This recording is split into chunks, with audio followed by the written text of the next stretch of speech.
Hello दोस्तों, तो मैं आज की वीडियो में बताऊंगा हाइड्रोकार्बन को कैसे पहचानें, कौन सा एल्कीन है, कौन सा एल्काइन है और कौन सा एल्केन्स है। ठीक है, तो आइए मैं इसी वीडियो को आज को स्टार्ट करता हूँ। जैसे कि हमको पहचानना है हाइड्रोकार्बन, क्या पहचानना है हाइड्रोकार्बन। तो हाइड्रोकार्बन के तीन भाग होते हैं। कौन कौन से होते हैं? हाइड्रोकार्बन कितने भाग होते हैं? तीन भाग होते हैं। पहला होता है एल्केन, क्या एल्केन होता है। दूसरा होता है एल्किन, एल्किन होता है। और तीसरा होता है एल्काइन, क्या होता है? एल्काइन।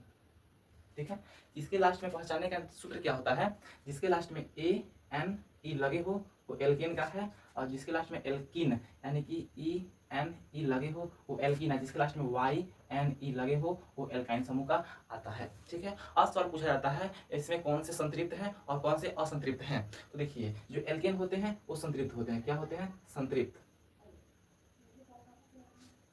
ये होते हैं असंतृप्त, असंतृप्त। और ये भी होते हैं असंतृप्त। ठीक है, संतृप्त आया समझ। एल्केन जो होते हैं, एल्केन समूह का जितने भी होते हैं वो संतृप्त होते हैं, एल्किन का असंतृप्त होते हैं और एल्काइन का भी असंतृप्त होते हैं। अब इसमें हम कैसे पहचाने कि कौन एल्केन है? इसके लिए भी सूत्र होता है। ठीक है, तो तीनों के अलग अलग सूत्र होते हैं, इसे हम पहचान सकते हैं कौन एल्केन का है, कौन एल्किन का है और कौन एल्काइन का है। ठीक है, जैसे किसका सूत्र होता है? इसका सूत्र होता है CnH2n+2। इसका सूत्र होता है, इसका सूत्र होता है CnH2n बस, और इसका सूत्र होता है CnH2n-2। ठीक है, इसी सूत्र द्वारा हम पहचान सकते हैं कौन सा एल्केन है, कौन सा एल्काइन है और कौन सा एल्किन है। ठीक है, जैसे कि C मतलब होता है कार्बन, C4 कार्बन होता है, H4 हाइड्रोजन होता है, हाइड्रोजन। दोनों को मिलकर क्या बनता है? हाइड्रोकार्बन बनता है। ठीक है, इसको आपको याद रखना बहुत ही जरूरी है। आइए फॉर्मूला लिखा देते हैं। जैसे कि Cn,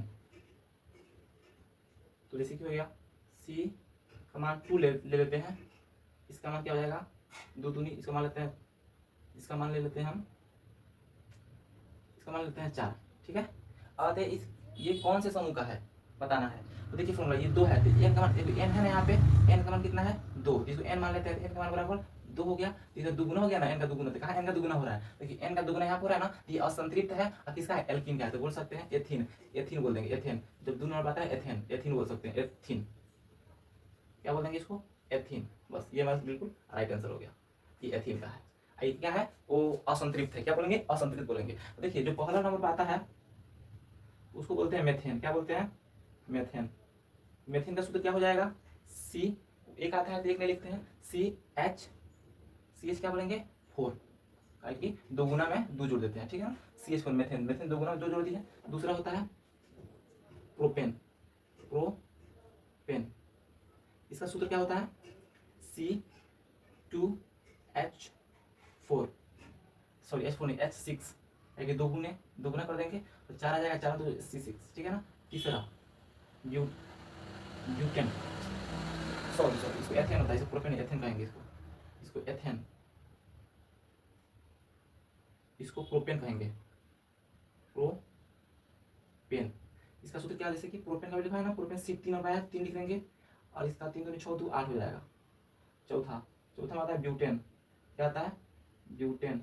देखिए सब इस समूह का आ रहा है, केन लग रहा है लास्ट में, सब में लग रहा है। इस फॉर्मूला बैठाएंगे। जैसे कि ब्यूटेन कितना नंबर आया? 4 नंबर पर, तो सी का मान कितना जाएगा? 4, और 4 दूनी 8 2 10 हो जाएगा, तो इसका मान कितना जाएगा? 10। ऐसा ही नहीं आया, बस ऐसे ही लिखते जाएंगे, ब्यूटेन प्रोपेन हो गया। ठीक है, तो आशा करता हूँ कि वीडियो आप लोगों को समझ आया होगा। अगर वीडियो समझ आया तो लाइक सब्सक्राइब जरूर कीजिएगा।